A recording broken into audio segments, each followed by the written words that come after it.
Après la destruction de 4 soleils, le monde était plongé dans l'obscurité.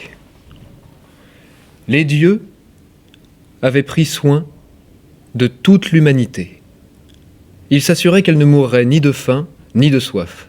Mais il fallait maintenant éclairer le monde. Il fallait un soleil dans le ciel. Et il fallait un soleil qui ne brûle personne, qui ne réduise rien en cendres. Alors les dieux se sont réunis dans la cité de Teotihuacan. Et en cercle, en assemblée, ils ont demandé « Qui d'entre nous est volontaire pour aller dans les cieux et tourner et rouler et tomber pour l'éternité ?» Le seul à s'être avancé, c'était le fier. Et le fier, il avait toujours un fier sourire, de fières épaules. Et tous ses muscles montraient que, si on le leur proposait, ils étaient prêts à gouverner le monde entier et le ciel. Bon, les dieux étaient d'accord pour que ce soit le fier. Mais il fallait une autre personne, un autre dieu, qui soit peut-être un peu moins... qui soit plus... Alors tous les regards se sont tournés vers le purulent. Le purulent, c'était un dieu fatigué. Son regard, fatigué lui aussi, tombait toujours à terre. Sa peau, fatiguée, pleine de plaies, qui tombaient presque en lambeaux, donnait pitié à tous ces dieux-là. Et tous ces dieux-là qui le regardaient lui ont demandé « Toi, le purulent, toi qui n'as jamais parlé et qui as toujours écouté, toi qui nous as toujours donné conseil quand nous en avions besoin, toi, le purulent, ne veux-tu pas, toi aussi, essayer de monter au ciel pour éclairer le monde ?» Alors le purulent a fait un pas en avant. Et il a dit « Si c'est ce que vous me demandez, ce ne sera pas une demande, mais ce sera un ordre. Et c'est avec honneur et avec devoir que j'y répondrai. »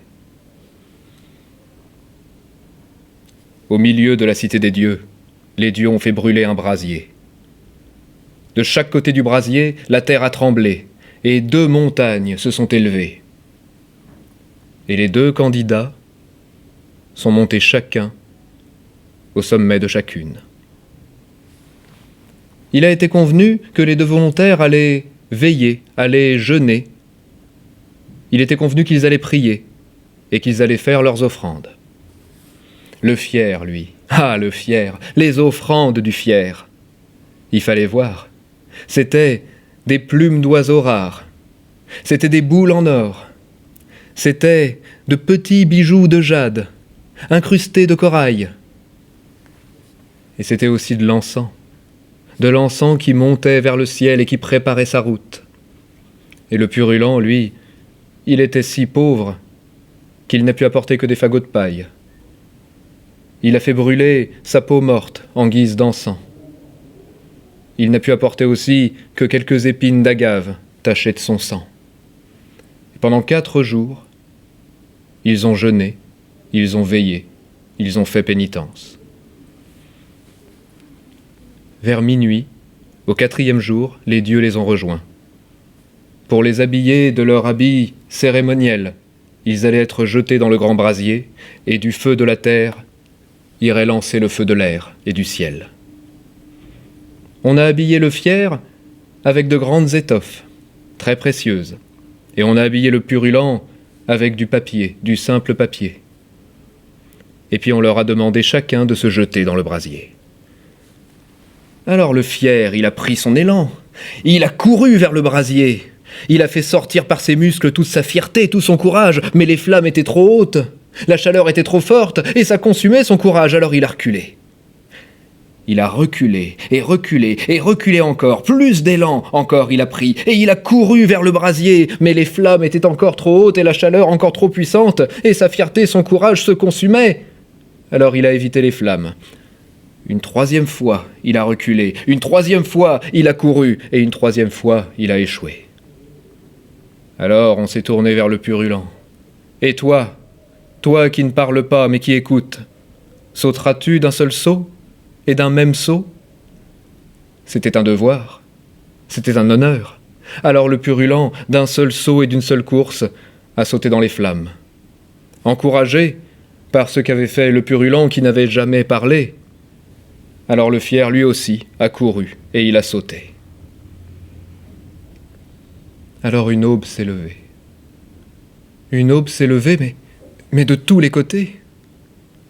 Partout le ciel s'illuminait. Et les dieux, aller d'est en ouest, du nord au sud, pour voir d'où se lèverait le premier soleil, celui qui allait éclairer le monde après la chute des 4 soleils. Et c'est de l'est. Regardez là-bas. C'est de l'est que ça se lève. Le soleil est monté, rouge, rouge sang, et il a lancé son sang de lumière partout dans le ciel. Il montait, il tremblait, et il s'est arrêté au milieu des cieux. Mais regardez encore, un autre soleil se lève. Celui-ci, là, ça devait être le purulent qui a sauté le premier, et lui, ça doit être le fier, et il monte aussi. Ils vont bientôt se rejoindre. Mais le monde ne peut pas avoir 2 soleils. Ils brillent tous 2 de la même puissance, ils vont tout détruire et tout réduire en cendres. Alors un dieu a attrapé un lièvre qui courait, l'a attrapé par les oreilles et l'a lancé sur le 2e soleil qui montait.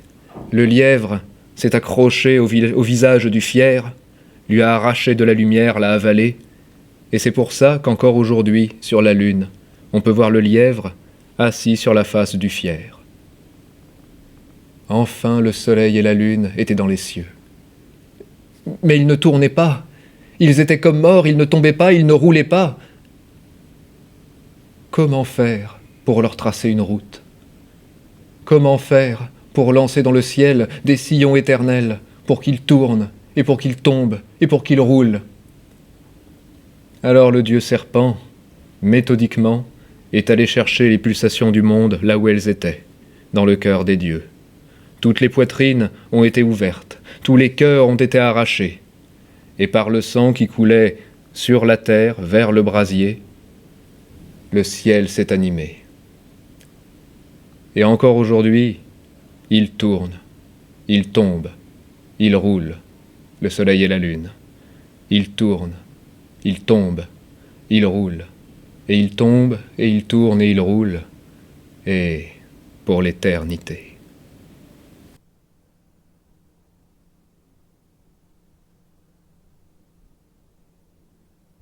Dans le ciel de Nantes, le soir, on voit quelques étoiles, mais c'est vrai qu'on ne voit pas grand-chose. On en voit quelques-unes quand même. Eh bien, imaginez que vous regardez le ciel de Nantes le soir quand le ciel est dégagé. Imaginez maintenant que le ciel, ce soit l'océan, et que les étoiles, ce soient des îles. Eh bien, montez vers le ciel, ou plongez vers l'océan, comme vous voulez, choisissez une étoile, une île, n'importe laquelle, et regardez-la. Au milieu de cette île, il y a une forêt. Et dans cette forêt, il y a une fougère qui pousse. Bon, cette fougère, elle pousse sur les arbres, sur les souches, mais il arrive aussi qu'elle pousse sur le seuil des maisons, sur la pierre noire qu'il y a là. Alors elle l'enveloppe, elle l'enlace, elle l'embrasse, elle l'enserre. Et on raconte, sur cette île-là, que pour séparer la fougère de la pierre, c'est comme pour séparer 2 amours. On ne peut pas. Tepua était la plus belle fille de cette île-là. Elle était belle. Elle était si belle que tous les garçons de l'île venaient la courtiser. Mais elle en voulait aucun. Non, elle voulait un homme qui viendrait de l'île sacrée. Rien que ça. Rien que ça, mais c'est arrivé. Taharey venait bien de l'île sacrée. Ah, il avait de sacrées épaules. Il avait un sacré sourire aussi. Et dans ses yeux, il y avait la lumière d'une étoile. Et cette étoile-là, elle éclairait tous les jours de la vie de Tepua. Évidemment qu'elle est tombée amoureuse.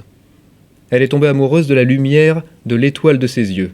Oui, mais dans le ciel, les étoiles brillent tant que la lune est cachée derrière un nuage. Lorsque la lune se dévoile, les étoiles brillent beaucoup moins. Et bien c'est ce qui est arrivé. Très simplement.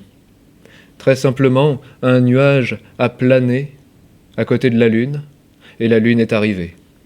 C'était un ami d'enfance de Taharey. Il venait lui aussi de l'île sacrée, et quand il est arrivé sur cette île-là, il a demandé l'hospitalité. Alors Taharey et sa femme Tepua lui ont accordé, dans leur maison. C'est dangereux, vous savez, en amour, la lumière de la lune. Et Tepua ne savait pas comment danser entre ces 2 lumières. Il y avait celle de l'étoile, il y avait celle de la lune.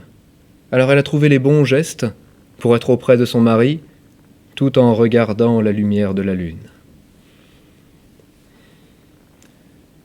Mais quand une fougère rampe et tourne et enserre, quand une fougère sacrée s'accroche à une pierre du seuil, on le remarque très vite. Et Taharey, le mari, a très vite remarqué que sa femme et son ami étaient amants tous les deux. C'est ça qui a fait naître les premiers vents d'une tempête dans son cœur. Seulement, son ami était protégé par les lois de l'hospitalité. Il ne pouvait rien lui arriver tant qu'il était dans leur maison. Tant qu'il était dans leur maison. Une grande partie de pêche a été organisée par les jeunes de l'île. Elle devait avoir lieu dans la baie qu'il y a à l'extrémité d'une grande vallée. Tous les jeunes étaient invités. Tepua, Taharey, son mari, et son ami d'enfance. Taharey ne voulait pas y aller. La tempête de son cœur commençait à le tourmenter. Et c'est son ami d'enfance qui insistait. « Viens, viens avec nous. Ça nous rappellera, à toi et moi, comme on pêchait quand on était enfant. Allez, viens, ta présence me fera chaud au cœur. » Ta présence me fera chaud au cœur. C'est ça qui a déclenché la tempête dans le cœur du mari pour de bon. On a plongé, on a nagé, on a pêché, et bientôt les paniers étaient remplis de poissons.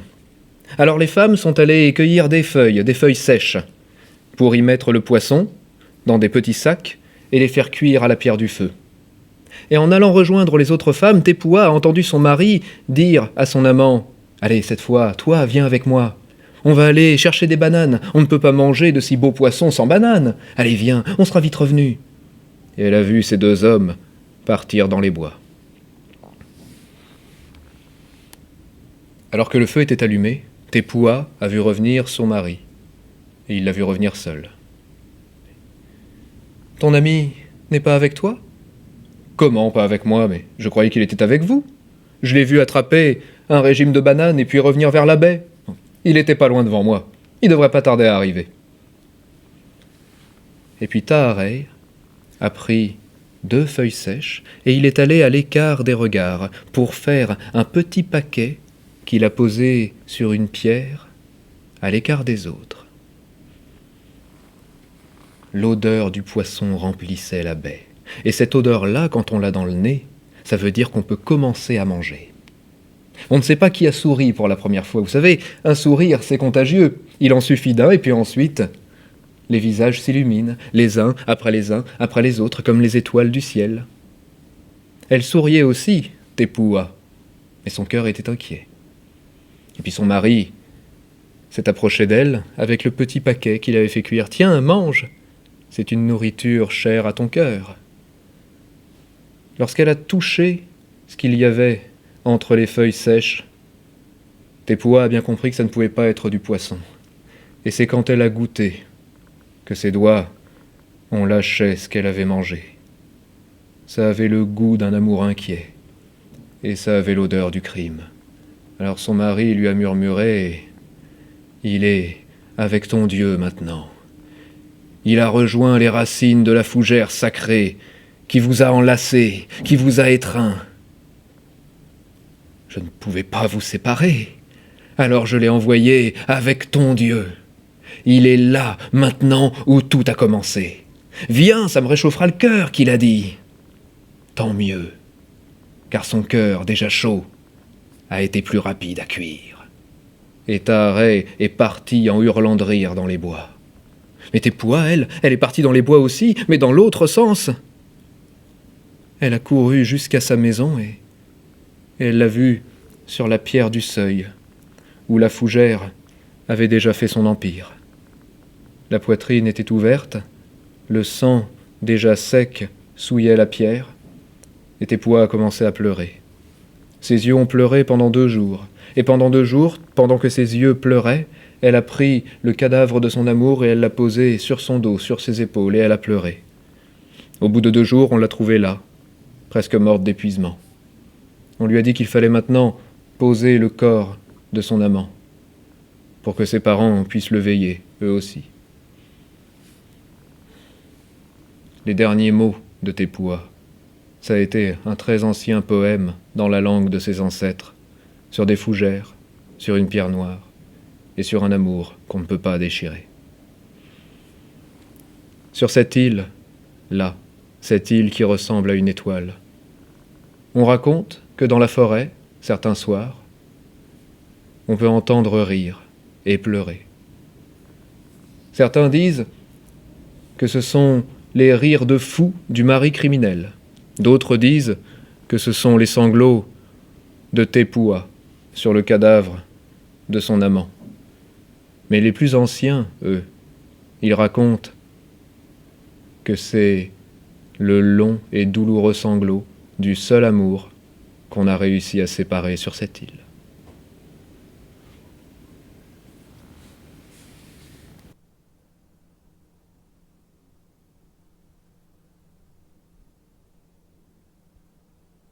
Avant l'arrivée des conquistadors espagnols, les Aztèques racontaient qu'un jour la déesse de la fertilité de la terre leur était apparue sur les rives du lac Texcoco. Et en gémissant, en pleurant, en hurlant, avec tous les esprits dont elle était la maîtresse, elle leur a annoncé le 6e présage de la destruction de leur peuple par des hommes venus de la mer. Dans ce petit village près de Mexico, c'était toujours un mauvais présage de voir arriver le gouverneur. Le gouverneur, il était bien droit sur son cheval tout blanc, et quand il arrivait, ça jetait de la poussière partout, mais lui, il était toujours impeccable. C'était toujours un mauvais présage de voir arriver le gouverneur. Dans ces villages-là, les Espagnols étaient installés depuis déjà quelques années, mais il y avait aussi des femmes qui venaient des anciens peuples. La plupart avaient été achetées, certaines avaient été données, d'autres échangées. Et c'était jamais un bon présage de voir arriver le gouverneur. Quand le gouverneur arrivait, il jetait de la colère par ses yeux plissés, qui faisaient 2 petites fentes noires comme ça. Et ce jour-là, quand il est arrivé sur la place, il était avec des soldats. Il a plissé les yeux et il a lancé de la colère partout. Tout le monde le regardait. Tout le monde, sauf une femme. Une femme qui était là-bas, près du puits, et qui tirait de l'eau dans ses seaux.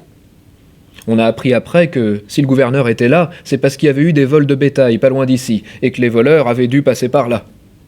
Mais quand il est descendu de son cheval, le gouverneur, il cherchait plus de voleurs du tout. Il est allé vers la jeune fille. Elle n'a pas pu ne pas l'entendre, parce que ses pas étaient lourds, mais c'est pas retourné. Quand il est arrivé près d'elle, elle n'a pas pu ne pas sentir son souffle sur sa joue. Elle n'a pas pu ne pas voir son ombre, mais elle s'est pas retournée. Alors il lui a parlé. Elle lui a répondu, mais elle s'est pas retournée. Il lui a parlé encore, et elle lui a répondu, elle ne s'est toujours pas retournée, elle tirait de l'eau. Alors il a souri. Et elle a souri aussi, et elle l'a regardé, elle lui a répondu. Quand le gouverneur est revenu, il a ordonné à ses soldats de porter les seaux d'eau de cette femme jusque chez elle. Et puis il est reparti. Il est revenu quelques jours plus tard, avec un sac énorme, et il était tout seul. Il est entré dans la cabane de la jeune femme, sans frapper, il y est resté quelque temps, et puis il est ressorti, sans le sac. Il souriait, ses yeux ne lançaient plus aucune colère. Il est revenu quelques jours après, avec le même sac, et tout seul encore. Il est entré sans frapper, il y est resté quelque temps, et il est ressorti, en souriant. Et quand il repartait, le nuage de fumée, le nuage de poussière, laissait passer plus de lumière du jour. Mais alors un jour qu'il était venu, quand il est sorti de la cabane, il a laissé la porte ouverte et il s'est retourné. Et une vieille qui passait pas loin, elle dit qu'elle a tout entendu. Et que le gouverneur aurait dit « Surtout, n'espère pas être ma femme.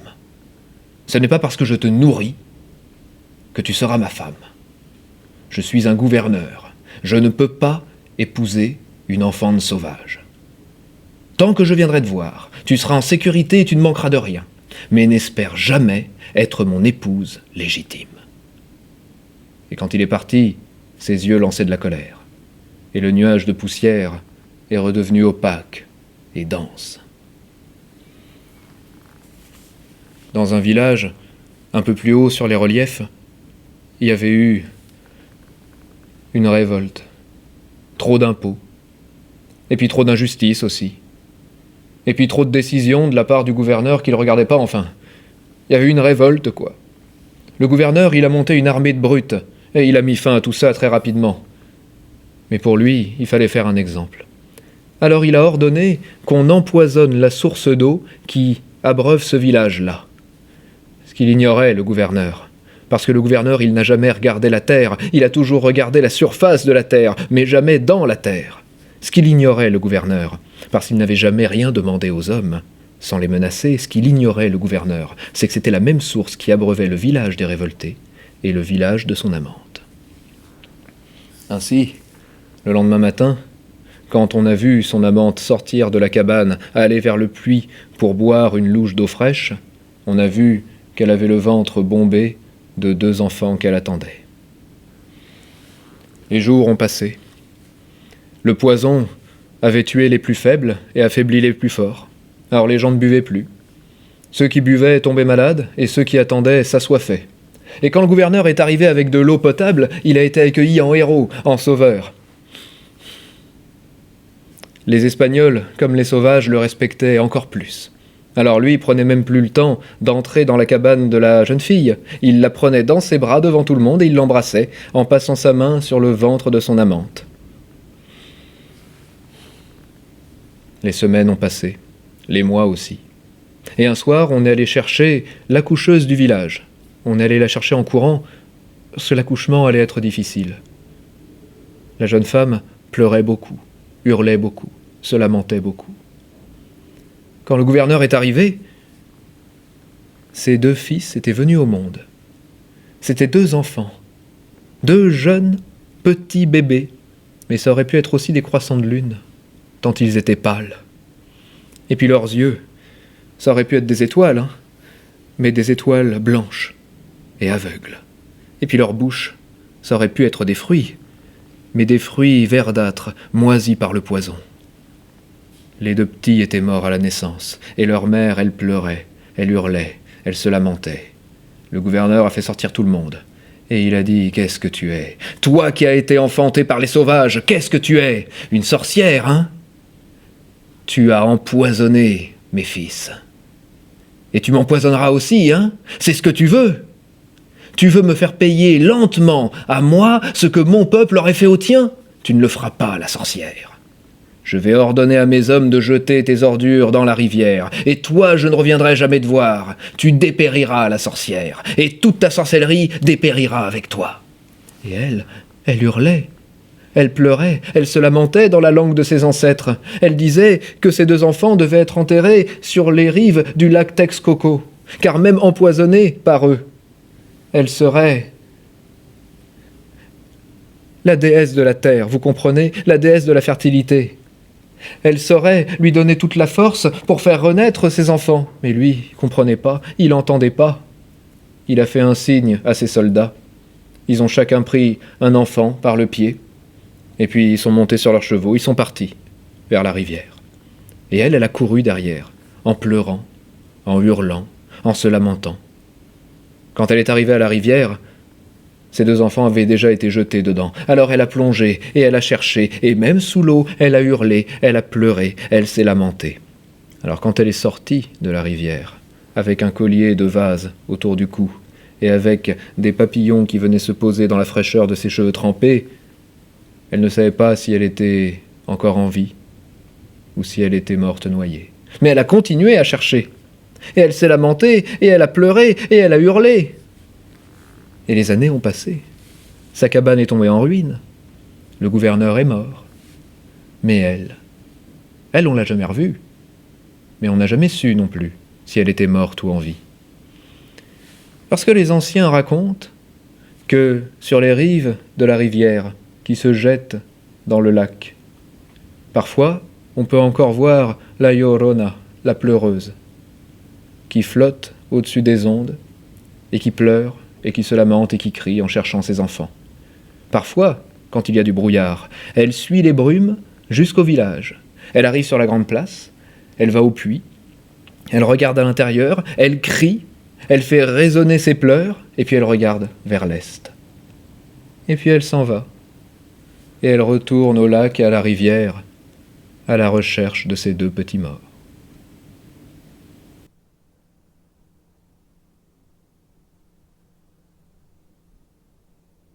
Dans les grandes forêts glacées du nord, il y avait un homme qui possédait un immense troupeau de rennes. Le troupeau était vaste, et le troupeau était bien vieux aussi. Il y avait parmi les bêtes de très vieilles bêtes. Il y avait même un steinak. Un steinak, c'est une reine femelle qui est devenue stérile. Bon, ça ne sert pas à grand-chose dans un troupeau, mais enfin c'est rare. Et ce propriétaire-là, il avait engagé un berger. C'était un bon berger. Il était obéissant, il pouvait veiller un jour, une nuit, et encore un jour après la nuit. Et puis, il s'y connaissait, il connaissait les bêtes. C'est parce que le berger, il avait pris le temps d'écouter et d'apprendre toutes les histoires que ses anciens lui avaient racontées, sur les bergers, et puis sur les rennes, et puis sur les troupeaux. Un soir, alors que le berger ramenait le troupeau dans leur enclos, le propriétaire est venu le voir. Et il lui a dit « Berger, je suis content de t'avoir embauché, tu travailles bien. Tu sais, ce soir tu pourrais te reposer, tu pourrais aller dormir dans la cabane, là, puis tu sortiras de temps en temps, si tu veux. Et puis moi, je m'occupe du troupeau. Allez, va te reposer. » Mais le berger ne comprenait pas. Jamais un propriétaire qui embauche un berger n'avait proposé au berger d'aller se reposer pendant que lui gardait le troupeau. Ça se faisait pas. Ou alors, c'était parce que... Hey, c'était ça, hein. Alors non, il garderait le troupeau cette nuit aussi. Il a dit à son maître, « Écoutez, vous pouvez pas me proposer ça, vous m'embauchez pas pour dormir, je vais garder le troupeau, moi. Vous, allez vous reposer parce que vous êtes bien pâle. C'est vous qui auriez besoin de repos. » Et effectivement, le propriétaire était bien pâle. Il était devenu couleur de pleine lune. Il n'a rien répondu et il a fait demi-tour jusqu'à la cabane.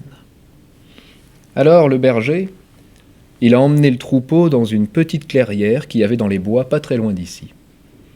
Il les a fait paître, et puis il s'est assis sous un arbre et il les a regardés sous la lumière de la lune.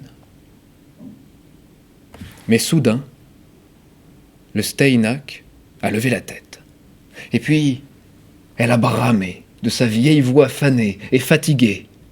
Elle a commencé, de son vieux pas lourd, à retourner vers le sentier qui mène à l'enclos. Alors le berger s'est levé. Il a commencé à courir pour la rattraper. Elle a tourné la tête, elle l'a vue, elle a commencé à marcher plus vite.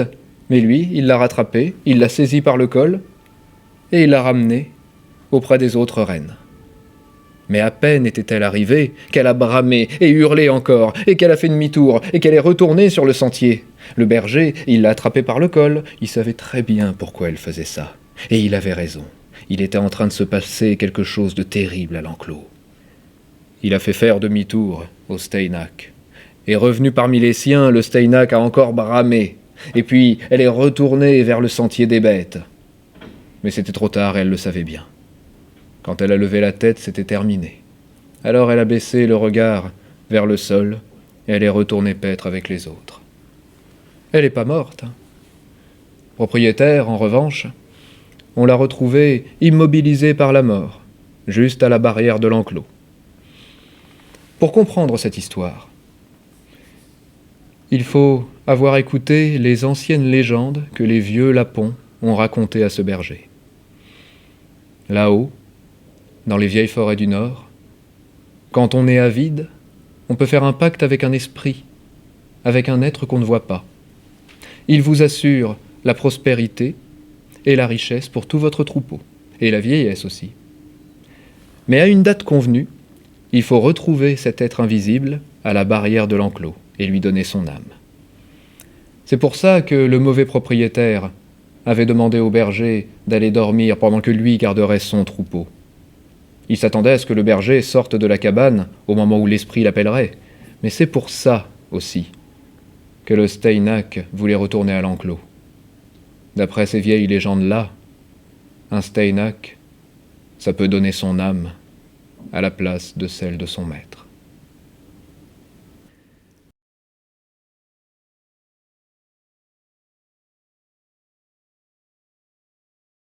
Bonjour, et merci de vous être connecté pour cette 8e édition de Décompter l'étoile qui se passe en ligne. Alors quelques mots sur les contes que vous venez d'entendre. Le premier est la légende des soleils. C'est un mythe aztèque qui est inspiré du codex Chimalpopoca, excusez-moi pour la prononciation. C'est un codex indigène colonial, on en parlera tout à l'heure justement, qui est aujourd'hui égaré et qui a été repris dans un livre que vous pourrez trouver dans le fond de la bibliothèque municipale de Nantes, qui s'appelle Mythes aztèques et mayas de Karl Taube, aux éditions du Seuil, 1995. Vous pourrez retrouver les références bibliographiques ainsi que le diaporama et les tableaux dans un Padlet qui sera dans la description de la vidéo. Dans la bibliographie, j'ai mis aussi des liens vers le catalogue de la bibliothèque où vous pourrez réserver ou emprunter les livres dont je vous parle. Le deuxième conte, Tepua et le cœur mangé, c'est un conte que vous trouverez dans Contes des sages de Polynésie. Céline Ripoll, Seuil, 2013. Ensuite, nous avons raconté la Llorona, cette très fameuse légende mexicaine que vous trouverez dans Contes du Mexique. Albena Ivanovic Lair, Milan Jeunesse, 2009. Ce sont des textes adaptés pour la jeunesse. Enfin, le Steinak et le Lapon mort, un conte de Laponie donc, que vous trouverez dans Contes et légendes de Laponie, traduit par Michel Simonsen, collection Aux origines du monde, qui est une très bonne collection pour les contes étiologiques en général et par pays ou par région du monde. C'est publié en 2014 chez Flies France et il figure aussi dans le catalogue de la bibliothèque. Alors pour passer maintenant au point Histoire de l'art sur Frida Kahlo. Frida Kahlo sublimait la souffrance. Alors si nous avons voulu vous présenter aujourd'hui le travail de Frida Kahlo et l'illustrer par le conte, le mythe et la légende, c'est parce qu'après 8 éditions ou 7 éditions de Décompté d'étoiles, nous n'avions pas encore exploré le continent américain et nous ne nous étions pas encore penchés sur le cas d'une femme peintre ou d'une artiste. La peinture américaine dans l'expression sublimée de la douleur peinte par une femme. Alors on va commencer par un point sur l'art mexicain avant et pendant la période d'activité de Frida Kahlo, que nous appellerons Frida, comme la majorité des amateurs l'appellent dans le monde. Ensuite, on passera à un point biographique sur Frida, et on essaiera de voir pourquoi et comment la douleur s'est installée dans sa vie de manière pérenne. Ensuite, nous nous pencherons sur plusieurs tableaux qui expriment particulièrement comment elle a réussi à saisir un langage unique pour exprimer une douleur omniprésente. Puis nous terminerons, nous pourrons conclure en ouvrant ces problématiques-là sur une autre artiste. Alors l'art mexicain avant l'arrivée de Frida. Je vais me lancer dans une très brève et bien sûr très perfectible histoire de l'art au Mexique. Alors avant l'arrivée des Européens, la très importante civilisation aztèque, qui se nommait eux-mêmes les Mexicas, pardon encore si je prononce mal, est issue de 30 siècles de tradition et de culture.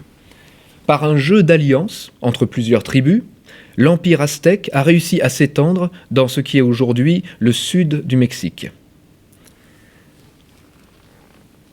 Ce peuple-là produit une architecture monumentale, qu'on connaît bien par le cinéma par exemple, inspirée des peuples plus anciens ou des peuples contemporains. On voit de grandes pyramides, dont chaque génération bâtit sur les bâtiments des générations précédentes. Au niveau sculpture, on a majoritairement des sculptures qui ont été détruites par les colons, mais il demeure de grands monolithes imposants, très complexes, et qui sont ornés de motifs le plus souvent religieux. Certaines sculptures ont réussi à être préservées. Elles ont été utilisées souvent à des fins sacrificielles, et le style en est symbolique tout en ayant une finesse dans le détail pour leur donner un air qui tire vers le réalisme. On a très peu d'exemples de peintures conservées, car l'immense majorité des codex ont été détruits par les colons. En tout et pour tout dans le monde, des codex préhispaniques, il n'en reste que 22. Ce sont des livres qui sont constitués d'un long ruban de papier d'ailleurs d'écorce de figuier, et le papier est enduit pour être peint des deux côtés. Alors chez les Aztèques, la peinture constitue une écriture à part entière. Elle est également majoritairement religieuse et divinatoire puisqu'elle exprime beaucoup de leur tradition de calendrier. Après l'arrivée des Européens, les Aztèques continuent la production de codex, ils continuent de peindre, mais en s'inspirant de l'art des colons. Ainsi, on passe des grands aplats de couleurs sans nuances et aux contours très renforcés, que sans doute vous connaissez déjà ou vous avez déjà vu passer. On passe à la perspective. Les personnages étaient de profil, dorénavant on peut les dessiner, on peut les peindre de plusieurs de leurs points de vue, de leurs angles, et le style s'européanise. Les codex post-hispaniques sont considérés par les chercheurs comme tout aussi riches d'informations que les codex plus anciens. Ça nous amène au XVIe siècle, 1535. Certains artistes espagnols et flamands s'installent au Mexique. La peinture chrétienne est importée d'Europe et elle est utilisée au Mexique pour orner les églises qui fleurissent désormais dans le Nouveau Monde. Il y a quelques peintres typiquement mexicains, mais il y a encore des échanges entre le Nouveau Monde et le Vieux Continent. On sait par exemple que Dürer a vu les œuvres ramenées par Cortés qu'il voulait offrir à l'empereur Charles Quint, et que Dürer a été inspiré, impressionné par le puissant bestiaire que révélaient ces œuvres-là. Au XVIIe siècle, il y a aussi le baroque au Mexique, comme dans le Vieux Continent. Il est encore très religieux, avec des ornements et des décorations qui sont très prolifiques. Les architectes et les artistes entrent en concurrence, et ils se stimulent l'un l'autre, les uns les autres. On a un bel exemple à l'église Santa Prisca de Taxco, XVIIIe siècle, fin du baroque. Les commandes sont moins académiques, et il y a l'apparition et la généralisation des portraits. Le nom le plus connu des peintres mexicains de l'époque, c'est José de Ibarra. Encore une fois, pardon si je prononce mal. 19e siècle, une date clé, 1810, l'indépendance du Mexique. Les écoles des beaux-arts des grandes villes commencent à imposer leur académisme. Les sujets des peintres, la vie quotidienne des peuples mexicains, avec des paysages, notamment José María Velasco Gómez, qui est le plus grand nom des paysagistes mexicains, mais aussi avec des thèmes nouveaux comme la violence et la misère, proposés par exemple par Agustín Arrieta. Et enfin, on arrive au XXe, la période qui nous intéresse le plus. Il y a une explosion stylistique au Mexique qui va enfin pouvoir imposer des artistes de renommée mondiale, ou du moins internationale. L'influence de l'Europe est toujours là, mais les artistes mexicains vont en Europe et reviennent produire au Mexique. Diego Rivera, par exemple, dont on va beaucoup parler par la suite, il va à Paris, il va aussi dans d'autres pays d'Europe, en URSS également, et il y a au Mexique une vague d'impressionnistes, de production de style naïf et surréaliste aussi, en lien avec la culture populaire. On va reparler par exemple tout à l'heure de María Izquierdo. Mais ce qui va devenir un art typiquement mexicain, c'est l'art de la fresque, qu'on va appeler le muralisme. Les grandes fresques qui sont peintes sur les murs aveugles des villes ou dans les couloirs des bâtiments officiels, on va le voir d'ailleurs tout à l'heure dans l'école de Frida, ces grandes fresques-là nous montrent des scènes de la vie quotidienne ou des sortes de chansons de gestes picturales des héros nationaux du Mexique. Diego Rivera, encore, en fera l'essentiel de son œuvre, mais on peut aussi citer deux autres artistes qui, avec Diego Rivera, formeront un trio de muralistes, David Alfaro Siqueiros et José Clemente Orozco. Ça nous mène jusqu'au milieu du siècle, milieu du XXe. C'est une peinture dont le rôle est politique et social avant toute chose. Frida Kahlo, qui sera l'épouse de Diego Rivera, verra l'épanouissement de cet art de l'intérieur, tout en produisant sa propre peinture qui, elle, ne répond à aucun courant, à aucune école et semble se suffire à elle-même. Elle ne peindra aucune fresque, par exemple, ça sera de petits formats. Et à la connaissance des recherches que j'ai menées, qui sont sans doute imparfaites, elle n'a pas peint dans une dynamique politique ou sociale. En tout cas, pas comme son mari et ses grandes fresques muralistes. Magdalena Frida Carmen Kahlo Calderón, ou tout simplement Frida Kahlo, née le 6 juillet 1907 dans l'actuel Mexico. Elle naît dans la demeure familiale, un ancien couvent qu'on appelle la Maison Bleue, en référence à la couleur de ses murs. Sa mère est d'origine espagnole et pré-hispanique, elle a été peintre également, et son père est un photographe d'origine allemande. Frida, c'est la troisième des 4 filles de ses parents et elle naît après la mort d'un frère. C'est sans doute pour ça que sa mère est dans un état dépressif assez grave à sa naissance. Durant toute sa vie, qui a été trop courte, la vie de Frida sera rythmée par des problèmes de santé et des douleurs dues à différents accidents ou maladies. À 6 ans, premièrement, une poliomyélite empêche sa jambe droite de se développer et son pied s'atrophie. Elle sera surnommée Frida jambe de bois à l'école et boitera épisodiquement jusqu'à la fin de sa vie. On lui suppose aussi une maladie rare et congénitale qui aurait engendré une malformation de sa colonne vertébrale et aurait encore aggravé l'état de sa jambe. À 15 ans, Frida intègre la Escuela Nacional Preparatoria, considérée comme le meilleur établissement scolaire du Mexique. Elle est l'une des 35 filles sur 2000 élèves. Elle se destine à la médecine. Elle est fascinée par les sciences biologiques, bien qu'elle ait été initiée par ses parents aux beaux-arts, notamment par son père qui était, en plus de photographe, aquarelliste. Mais à cette époque, elle n'envisage pas du tout de faire carrière dans l'art. Et on arrive à une date capitale. Elle a 18 ans et nous sommes le 17 septembre 1925. Il a beaucoup plu ce jour-là à Mexico. Et cette date va traumatiser Frida jusqu'à la fin de sa vie et va inspirer nombre de ses œuvres. Après les cours, elle est accompagnée de son petit ami. Et elle va prendre le bus pour rentrer chez elle. Prendre ce bus-là, ça aurait pu être évité, notamment parce que elle disait qu'elle avait oublié son parapluie. Ou alors dans le film de 2002, le bus leur passe devant, ils courent pour le rattraper, au lieu d'attendre le suivant. Mais dans cette ville en développement, à l'époque, les premiers bus étaient en bois. Le chauffeur semblait nerveux. Dans le bus se trouvent des artisans du bâtiment qui portent des sacs de pigments dorés. En faisant un écart sur la route, le bus en bois percute un tramway de fer. Plusieurs personnes meurent dans l'accident, mais Frida, qu'on raconte couverte de pigments d'or, n'est que blessée, mais gravement blessée. Elle est blessée grièvement. Une barre de fer la transperce de l'abdomen au vagin, et au même moment, nous dit son biographe, dans un livre que je présenterai tout à l'heure, sa mère sent que quelque chose de terrible lui est arrivé. Les médecins lui annoncent qu'elle ne pourra jamais avoir d'enfant.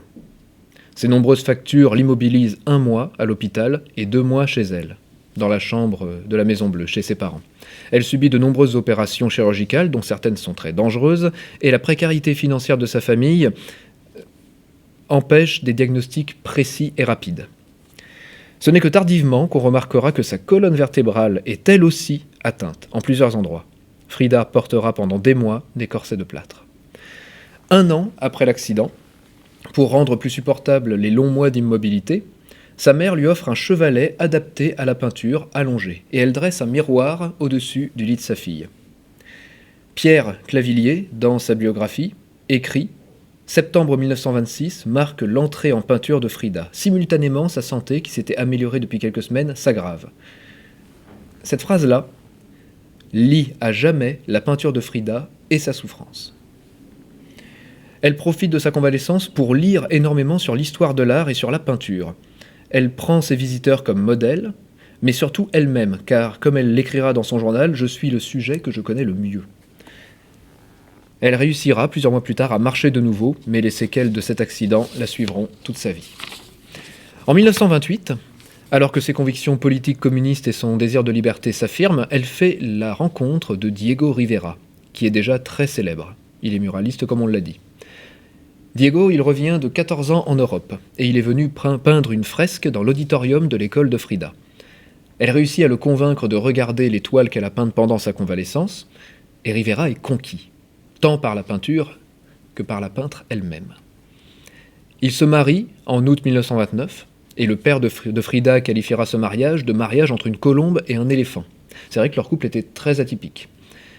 C'est une union passionnée et passionnelle, libre, et dans laquelle tous deux ont la possibilité d'entrer dans de nombreuses relations extra-conjugales qui sont entendues. Pour Frida, qui est une femme bisexuelle, cette liberté est moralement beaucoup moins bien vue que celle de Diego Rivera. Et celle de Diego Rivera posera énormément de problèmes par la suite. Durant 3 ans, le couple vivra au Mexique, où Diego a de nombreuses commandes et fait de nombreuses rencontres. Il est fasciné par les États-Unis, et ils vont y vivre 3 ans durant. Mais Frida a beaucoup de mal avec les États-Unis. En 1930, pour Frida, c'est l'année de sa première fausse couche. De nouveau, en 1932, elle perd un enfant qu'elle attend à Détroit. Les médecins qui projetaient de la faire accoucher par césarienne lui avaient ordonné de rester alitée, mais c'est ce qu'elle n'a pas respecté. Cet événement donnera lieu à l'un de ses tableaux les plus connus, Henry Ford Hospital. Diego accepte enfin de rentrer au Mexique en 1933. Mais lorsque Frida découvre que Diego a une liaison avec sa propre sœur à elle, Cristina, Frida quitte le foyer conjugal jusqu'en 1935, alors que cette relation prendra fin entre sa sœur et Diego Rivera. En 1937, le Mexique offre l'asile politique à Léon Trotsky. Diego et Frida l'accueillent tous les deux dans la Maison Bleue. Et une relation passionnée naît entre la peintre et le révolutionnaire soviétique. Diego et Frida accueillent aussi André Breton et son épouse. Breton qualifie la peinture de Frida de ruban autour d'une bombe, là où Frida, elle, se défend d'être surréaliste en argumentant qu'elle n'a jamais peint de rêve, mais simplement sa propre vision de la réalité, sa réalité à elle. En 1938, la peinture de Frida est exposée à New York, et c'est aussi l'année de son divorce avec Diego Rivera. Elle a de graves problèmes de santé qui se développent également. En 1939, elle se rend à Paris pour assister à une exposition sur le Mexique. Elle est extrêmement déçue de son séjour parisien. Elle déteste les surréalistes qu'elle rencontre. Elle les insulte cruellement dans ses lettres, et sa peinture est jugée en plus beaucoup trop crue par l'un des galéristes de l'exposition. De retour en Amérique, elle retrouve Diego à San Francisco et l'épouse une nouvelle fois. Il s'installe définitivement dans la Maison Bleue après la mort du père de Frida. Les années 40 sont pour Frida Kahlo des années de reconnaissance internationale. Elle est missionnée avec d'autres artistes et intellectuels du Mexique par le ministre des Affaires culturelles pour participer au rayonnement de la culture mexicaine, notamment par des expositions, par des conférences ou par des éditions de livres. Elle enseigne aussi à l'Académie des Beaux-Arts, mais ce sont aussi des années de souffrance. Son dos et sa jambe la font perpétuellement souffrir, et elle est longuement hospitalisée, et elle subit beaucoup d'opérations qui sont très lourdes. En 1953, la photographe Lola Alvarez Bravo, qui est une amie de Frida Kahlo, organise la première exposition monographique de Frida Kahlo au Mexique. Son médecin lui interdisant de se lever de son lit, c'est sur son lit qu'elle est transportée jusqu'à la galerie pour participer au vernissage. C'est par cette scène d'ailleurs que commence et se termine le film de Judy Taymor en 2002, Frida. La même année, on doit l'amputer de la jambe droite, car une gangrène se manifeste. C'est le début d'une profonde dépression, pleine de relief et de difficultés. Son état moral et physique se détériore grandement, ça la rend très fragile, et elle a des pensées suicidaires qui la traversent. Et c'est officiellement une embolie pulmonaire qui l'emporte le 13 juillet 1954, âgée à peine de 47 ans. Mais les derniers mots de son journal et son dernier dessin, ainsi que ses récents comportements, peuvent suggérer un suicide par overdose de médicaments. Voilà ce qu'elle écrit. « J'espère que la sortie sera joyeuse, et j'espère bien ne jamais revenir. Frida. » Elle est incinérée, parce qu'elle a refusé d'être enterrée couchée. Elle a beaucoup trop souffert de cette position, et ses cendres reposent actuellement sur son lit, dans une urne qui a la forme de son visage, dans la Maison Bleue. Cette maison, la Maison Bleue, est aujourd'hui un musée qui lui est consacré. Voilà pour le point biographique sur Frida Kahlo. Je propose maintenant de se pencher sur plusieurs de ses tableaux, pour voir comment elle a sublimé la douleur, sublimé la souffrance. Son œuvre est forte de 143 tableaux, dont 55 autoportraits, et traite souvent de la douleur, de l'infirmité, mais aussi de la liberté qui est entravée et de la force de la surmonter par une réalité augmentée et symbolique. L'œuvre de Frida Kahlo est forte de 143 tableaux, dont 55 autoportraits. Et il traite souvent de la douleur, de l'infirmité, mais aussi de la liberté qui est entravée et de la force de surmonter cette douleur par une réalité augmentée ou symbolique. À travers quelques exemples, nous allons souligner le lien intime, cru, mais sublime et actif entre la souffrance de Frida et sa peinture. Ses souffrances physiques qui sont omniprésentes, donc l'accident, les hospitalisations, mais aussi ses souffrances amoureuses et morales, son impossibilité d'enfanter par exemple, et sa relation parfois difficile avec Diego Rivera. Alors, attention, les tableaux que vous allez voir relèvent parfois d'une certaine violence et peuvent choquer. Je préviendrai alors lorsqu'ils s'afficheront à l'écran. On va commencer par La colonne brisée, tableau peint en 1944. Il est peint 20 ans après l'accident de bus que j'ai raconté tout à l'heure. Et on voit que les conséquences de cet accident continuent de se peindre avec force et précision. Frida, sur ce tableau, elle est seule, dans un paysage désertique.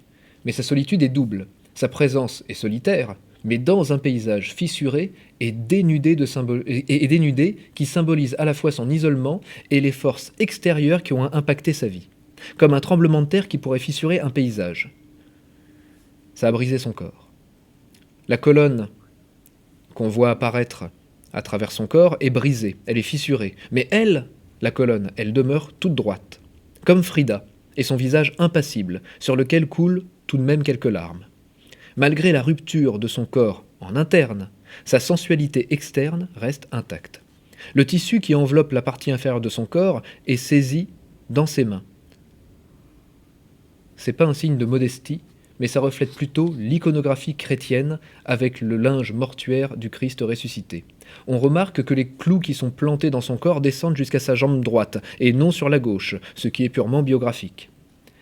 Ce corps sensuel est maintenu par un corset dont Frida s'est réellement servi à la même année, et qui vient cruellement accentuer l'architecture de douleur qu'est son corps.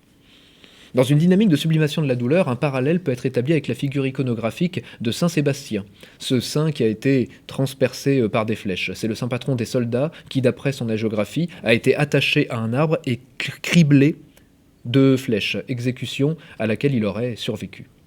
Comme le martyr chrétien, comme lui est maintenu debout, droit sur un arbre, Frida l'est aussi par un corset médical. Comme le saint, qui est criblé de flèches et survit, Frida supporte la douleur que sa vie lui a destinée et ne cesse d'y résister.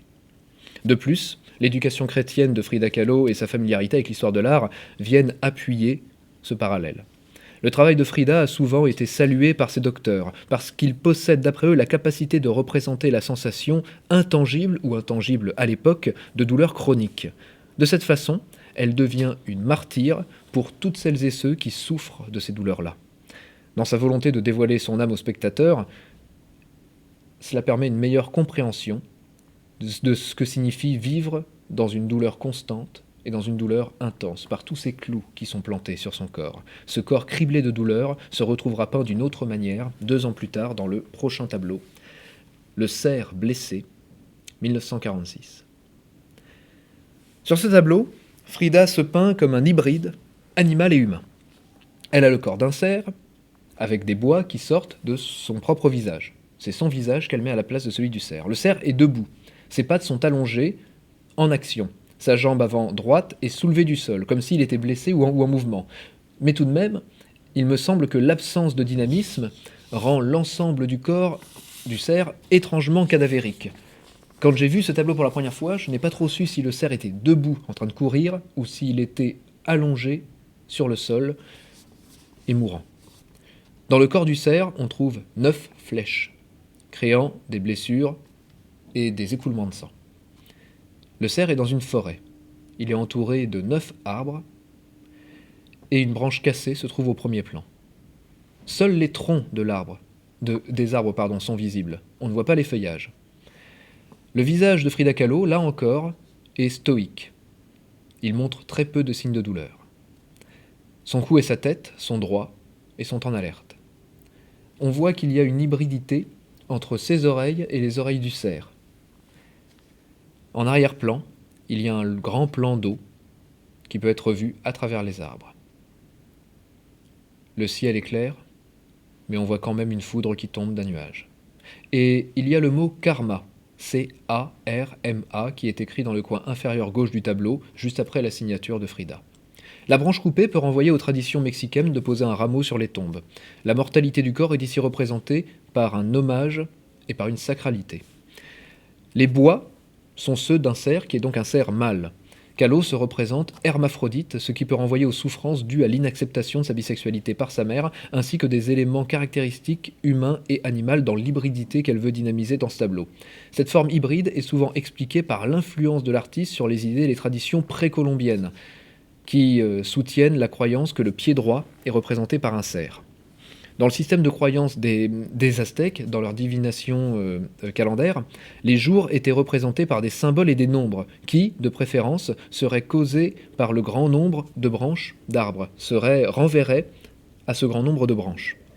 Les dates importantes, telles que les anniversaires, ont été utilisées dans les prédictions et peuvent également être utilisées par Frida dans ce tableau-là. Le cerf est pour elle un symbole de connexion à son pied droit, à sa jambe droite. Et dans le calendrier, elle est née le 9e jour, dans le calendrier aztèque. Le 9 est un symbole d'élément terrestre aussi, dans le monde souterrain. Car le monde souterrain des Aztèques est composé de 9 lieux.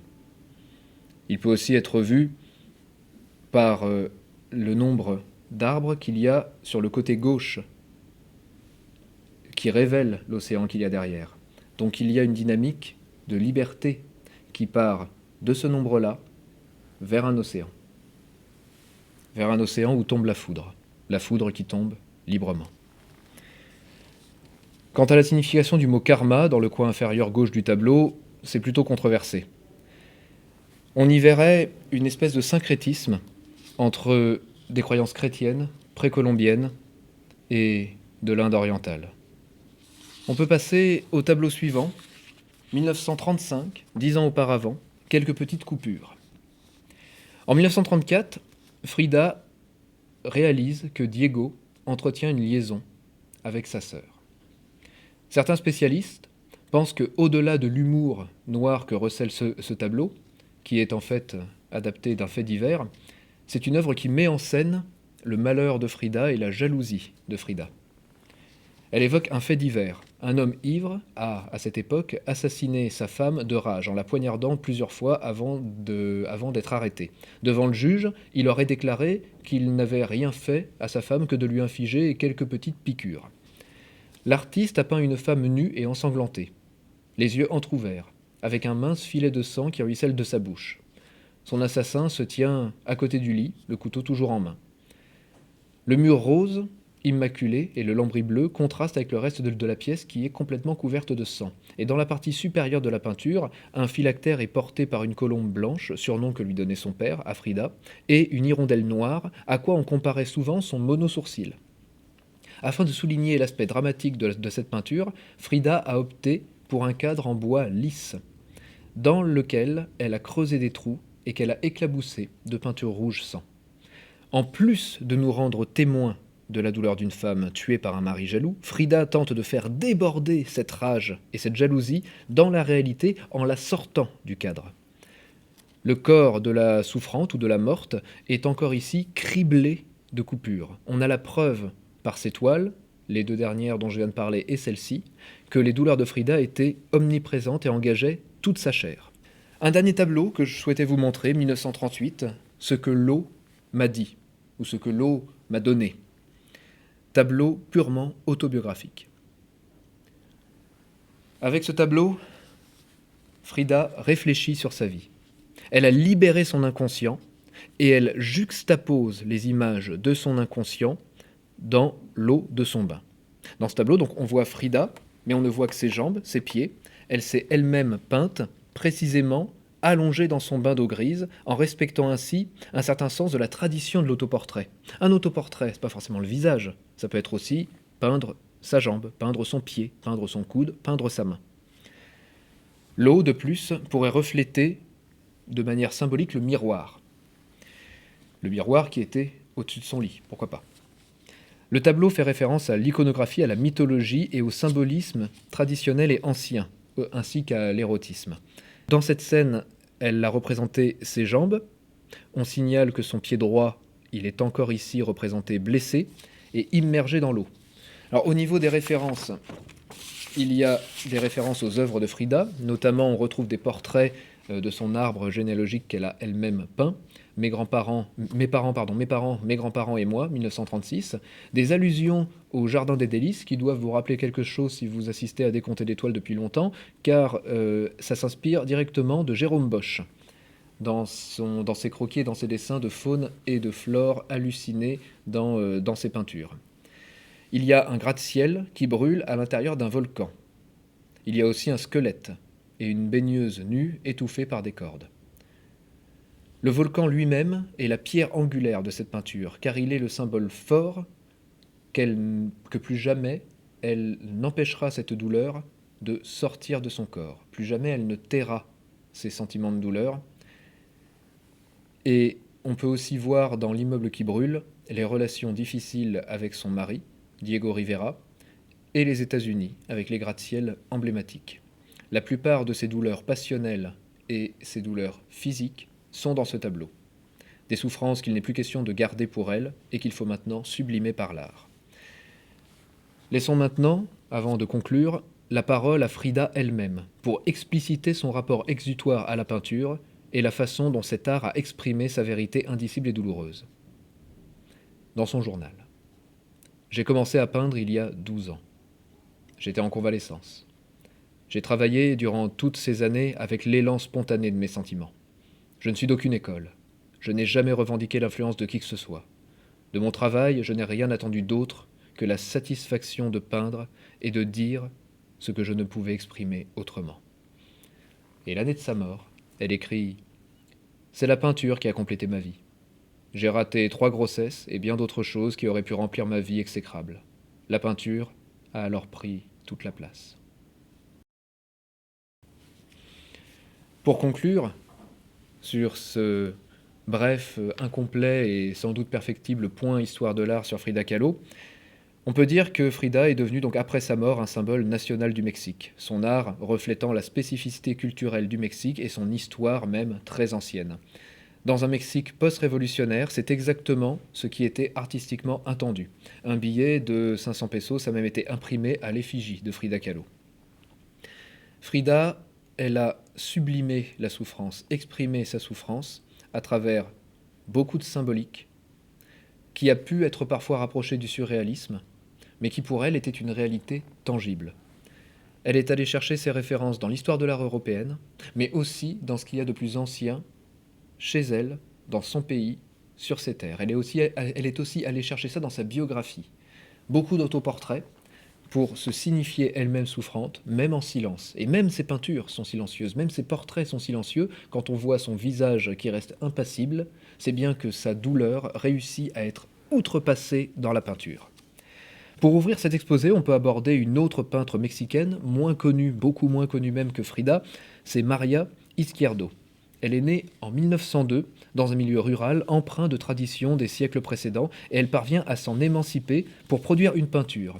Et Diego Rivera dira de cette peinture que c'est classiquement mexicain. Elle rencontre l'élite de la peinture mexicaine, dominée alors, comme on l'a dit, par les muralistes. Ses petits formats et sa palette terreuse de couleurs primitives va fasciner un Français qui va venir au Mexique en 1936 et qui s'appelle Antonin Artaud. Il érige María Izquierdo en chamane de la peinture et c'est grâce aux achats d'Antonin Artaud de cette peintre que cette peintre sera exposée en Europe. Elle est la première peintre mexicaine à être exposée aux États-Unis. Ses sujets des cirques de village, des chevaux paisibles, des natures mortes, des autoportraits et des portraits, bien que cela ne représente pas son genre de prédilection car elle a préféré peindre de mémoire et loin de tout impératif de réalisme. Malheureusement, cette peintre, María Izquierdo, elle connaît une fin difficile. Pendant qu'elle est en déplacement au Mexique, elle apprend que Rivera et les autres muralistes lui mettent des bâtons dans les roues. Elle devait peindre une fresque et ils réussissent à faire annuler cette commande en argumentant qu'elle n'a jamais fait de fresque et qu'elle ne parviendra pas à en faire une. Parce que pour eux, pour les muralistes, ils tolèrent mal que la peinture serve à autre chose qu'à de la fresque politique et sociale. Elle tentera de combattre cette dictature artistique, mais restera relativement oubliée malgré sa haute portée moderniste au Mexique. Je vous remercie de votre attention. J'espère que ce format numérique a pu vous plaire, même si vous n'avez pas été présent dans la salle Jules Vallès où je suis aujourd'hui pour le tournage de cette édition. Je remercie Glenn de l'équipe des Actions culturelles pour avoir mis en place ce matériel et pour m'avoir assisté pendant ce tournage et l'avoir dirigé aussi pour le son et pour l'image. Merci à la médiathèque Jacques Demy, à la bibliothèque municipale de Nantes. Vous aurez bientôt des nouvelles d'une autre édition de Décompté d'étoiles. Cette fois, nous ne traiterons pas d'un ou d'une artiste ni d'un courant, mais d'un motif, puisque nous nous pencherons sur les natures mortes. Merci et prenez soin de vous.